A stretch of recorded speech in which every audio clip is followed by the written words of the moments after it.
This is a very simple introduction of shear stress. For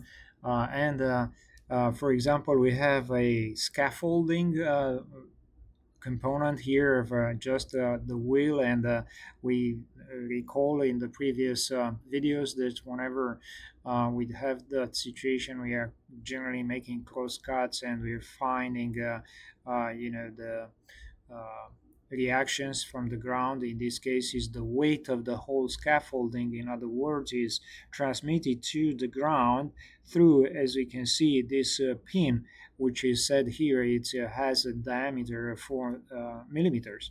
So of course, if we focus on that pin, we can see that there are two cross sections in the pin, in that region where it is sheared. So you can see there is this uh, inner, um, two that basically the like a diameter there as a shaft that goes into the tube of the scaffolding, and the 3 kilonewtons from the ground, that reaction is transmitted here in this section, in this part of the pin on the bottom side of it. Is so the pin is, I mean, this portion is put with pressure by these 3 kilonewtons, and the other part of this the tube basically of that is putting pressure downward.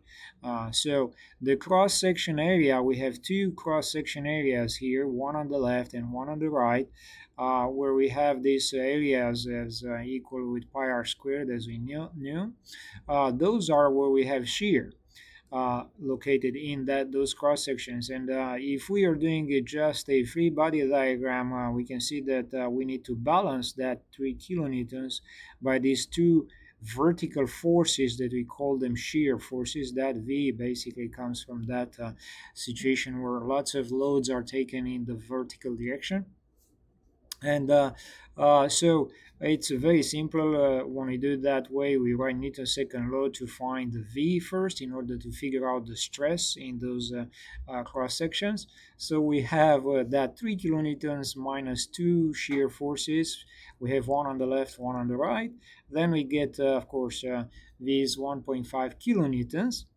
And again, by definition, the average stress, in this case, the shear stress, it's going to be that load. And as we mentioned previously, that load is located within, it acts within that cross section, as opposed for the shear stress, as opposed for the normal stress, which acts. We have seen perpendicular, that's by definition normal, to the cross section.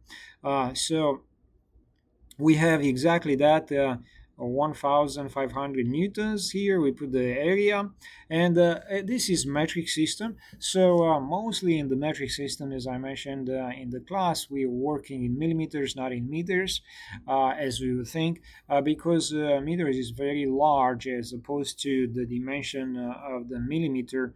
1 meter contains 1000 millimeters, so it's very small, a little bit more than a 16th of an inch. So it's 1/25th of an inch. We don't have that in American standard. So here it's better, and I encourage the students to just not do any any transformation. Leave it as it is in millimeters, and it's much simpler to do the multiplication here, I mean the division here, multiplication, squaring, and everything, because we know the newton per meter square, it's a pascal, 1 pascal. But as I kind of developed in here, we can see if we have 1 millimeter, we leave it there as a millimeter square, we can see that make the transformation here. 1 millimeter will be 10 to the minus third meters, and when it is square, it gives 10 to the minus 6 meters. Newton per meter square is 1 pascal, as I mentioned, and because this 10 to the negative 6 is on the denominator, then when we move it upwards at the numerator, then it's getting 10 to the plus 6 Pascal, which is 1 megapascal.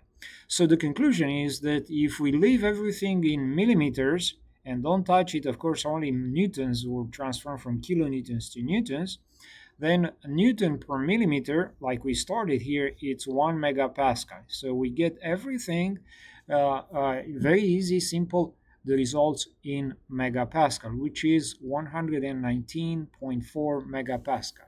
I hope this helped. Please let me know if you have questions, and I hope you have a beautiful day.